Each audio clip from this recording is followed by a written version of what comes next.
Good day everyone, welcome back to another video. In this one we're going to discuss how life is going for us up in Port Hedland on our 482 visa as a primary school teacher. We're going to give you insights on how the last 2 months have gone now that we've finally finished term 4 and we've got a minute to breathe, just to see how we're coping with the heat, having come from the very chilly UK to one of the hottest places in the world.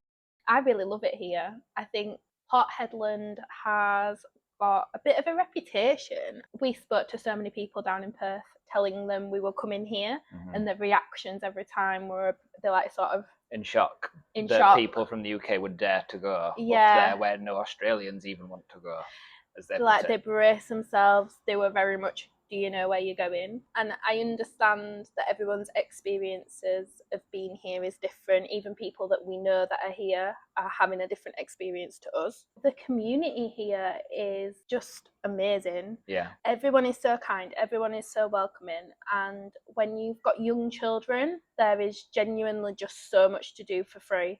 So literally I can fill every morning with a free activity with both the children.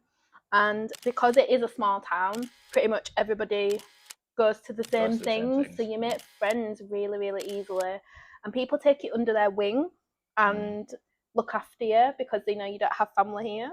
So for us, that is pretty amazing. What we were saying the other night, how simple it is, but how convenient everything is. Yeah, it feels like, I think it's really convenient living. If you wanted to go to landfill to get rid of your Christmas boxes, it's a 6-minute drive. The shops are a 4-minute drive. School is a 4-minute drive.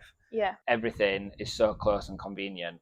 And then if you want a little bit of luxury, you've got Port Hedland, which has the nice cafes and bars and the beaches and things like that, and that's not a million miles away from us. No, is that about 15 minutes? It's about 15 minutes, and there's not lots of stuff. It's not busy. I can see why people on a permanent visa wouldn't go, oh, I'm going to go up to Port Hedland. Yeah, because for some people there's not a lot going on, but for us, the 4 of us, there's more than enough going on. It's a bit quiet now. It's coming to summer, but when we first got here, there was that food market, and then there was the Christmas carols. Yeah, there's been quite a few events, and the whole town just comes together. Everybody that you know is going, and so then that's really nice as well.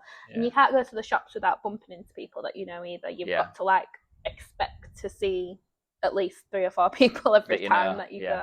But then that's really nice when you're living so far away from anybody. We really, really are enjoying it. We did worry that we'd think we have to grit our teeth a little bit and get through, but that is absolutely not the case. We've talked about, shall we stay here forever? Living regionally for a long time. Shall we wait till our children get to high school, reevaluate? We're not thinking we want to leave. We are thinking we want to make it work here. And when you've got older children here as well, from speaking to people, there are so many clubs. So what keeps a lot of families here is like there's BMXing, there's basketball clubs, there's obviously swimming lessons, gymnastics clubs, there's taekwondo. I think I've got a friend's children. So we haven't signed up to any of these yet because we've only been here a term. But all of these clubs, it's just so many brilliant opportunities for the children. Yeah, Jack's swimming's been the main one. The swimming's been brilliant. So with our gym membership, you can go as often as you want. So every couple of days we've been going. You're able to go after school because you can finish school finishes at a really decent time compared to the UK. In the UK, I'd be home at 5, and it's dark and it's food, bath, bed. Whereas you feel like you've got a day. Like I can be home at 3, and we go out. We go do something. We go to the beach. We go swimming. And so the kids have got really water confident. Jack's swimming lessons have been brilliant here. Oh, the progress he has made. Like, he wouldn't go under the water, and now you can't get him out of under the water. And he swims under the water. So rather than giving kids floats and expecting them to swim on top of the water, they just say, right, sink and swim that way. And it works for him. It worked. As soon as he would put his head under, he was off. And his progress has been amazing. And we used to battle swimming lessons in the UK with him. And he absolutely loves them here. He wants to go. And to be honest, we do go to the pool like every other day. Because it's so hot as well. It's one of the only things you can do. You can't be spending too much time in the sun. So the pool has like big shades covering. And then to mention the gym as well, there's absolutely no way that I was going to the gym in the UK. there just wasn't, because the only way it would have worked for us is getting the kids to bed, then maybe going at about 7:30 p.m. Or waking up at 4. Or waking up really early. And then let's face it, at that time of day, to stick to that, like you might get a bit of a motivational spurt in January for a couple of months, but to stick to that, realistically, you just don't, and I don't, especially being so tired. Well, I can book them into the creche, so I'm seeing it as like a mini break from the children. Yeah, you book them into the creche for an hour and a half. Yeah, and then we go together and go around the machines. It was Halloween.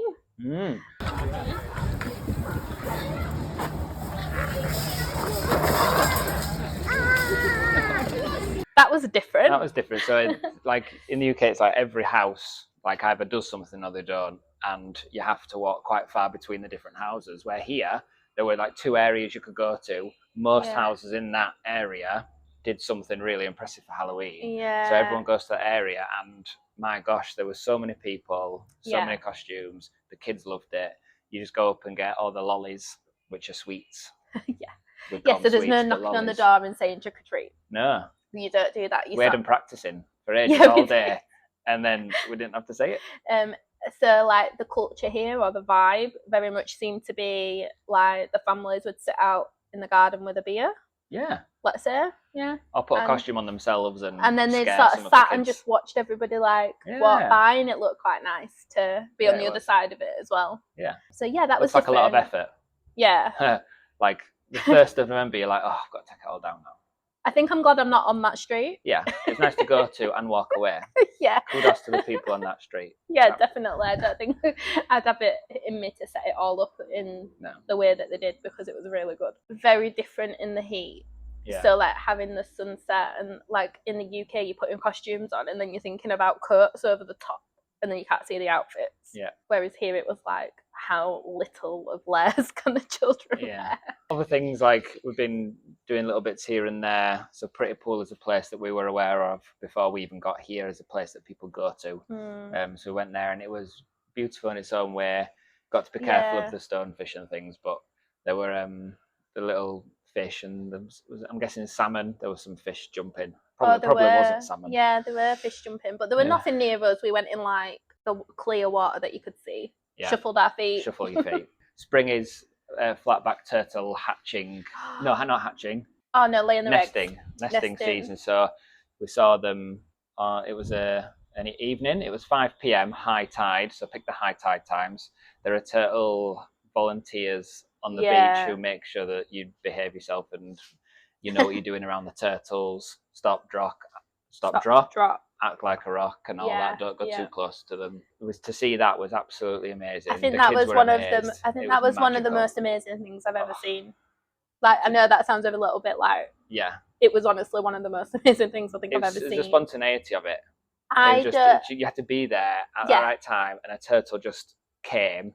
And they were absolutely huge. Massive things. They were so big, and I don't know what I was expecting, but it was amazing. It was such an incredible experience. Even though it was hot. Goosebumps. Yeah, goosebumps. And just even seeing it through the children's eyes. Yeah. Like just seeing them, just like they just went so quiet and they were mesmerised. It was silent.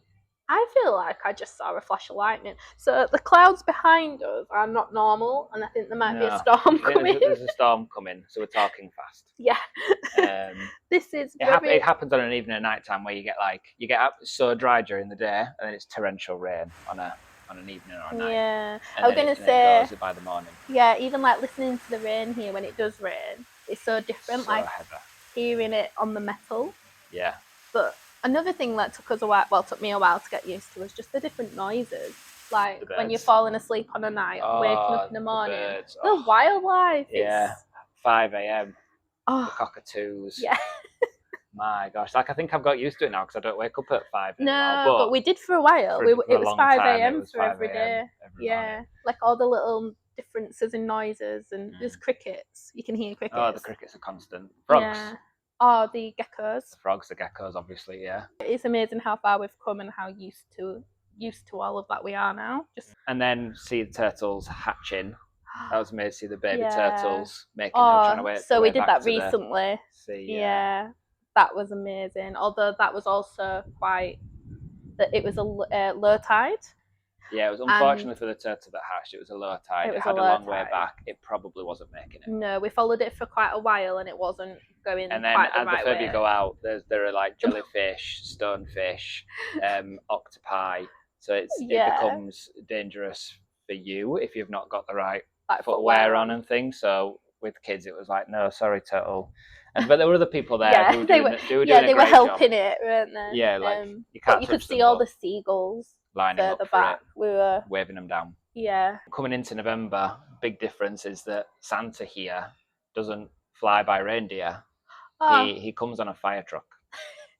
So every time we've seen Santa, there's been a fire truck. If it was the Christmas carols, it was on a fire truck. If it was in Kumbana Park, it was a fire truck. Yeah, so we... and he was spraying water at us. We rocked up to this park, and we knew that Santa was coming. And we were there like... And I said, like, why is everyone in the swim stuff? I didn't even notice. I was like, everyone's in the swim stuff. And, like, I'm sure they did say something about water, actually. I don't know. Next thing we know, absolutely getting drenched. Like, Santa comes with a hose pipe. Hose pipe? I don't know what you call them, but the fire truck, the main hose thing, you know, the thing that shoots fire, he was shooting it at the kids. Like, he was having a great time. It wasn't a little hose pipe, was it? Like, if you were stood back, you still got wet when he decided to, like... And it was a powerful thing, that. It was, It was good fun. It was really funny. And it was really nice, actually, because, again, it was hot. Yeah, so, it was nice. You dried pretty quick. How are you finding the heat? Yeah, actually? The heat's not horrendous, actually. If you stood in the sun, it does feel hot. And there are days when you come outside, you know, when you open the oven door and the heat hits you and you go, oh, that's dangerous. Yeah, it feels a bit like that on your skin. Yeah, when you open the door. It hurts your skin. So you're like, we're in the shade most of the time. But in the shade, I'm okay, actually. I think I was a lot more worried about the heat. And I thought I would find it much more difficult than I do. Because in the UK, when you get... that was another one. In the UK, when you get a bit of a heat wave, your houses are so warm and they keep the heat in and you're there with your fans, and it's really hard for those few days of the summer that it gets really hot. Whereas because you've got aircon in your house, aircon... And a pool. Yeah. Water play. Like, Paddling you can escape it, and...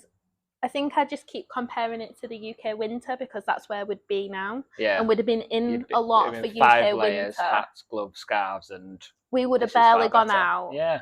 And we're going out more now. You have to make adaptations. Yeah, you know, you go out early in the morning, you do pools during the day, you go out in the evening when it's a bit cooler. Jack comes out, we wash the cars, we play outside. Yeah. Like short bursts. Yeah. But then you just have the aircon. I just think, like, usually having a bright blue sky just makes the world of difference. Like, you still look outside your window and see palm trees and it's a blue sky and you feel happier. Yeah. Yeah, you do. Yeah. It's nice. Even though it's been a good 2 months. Oh, it's been amazing. Whether we're in a honeymoon period or not, I'm not sure. Like, doesn't feel like that. No. I hope that just continues. Yeah. Thank you for watching. See you on the next one. See you on the next one.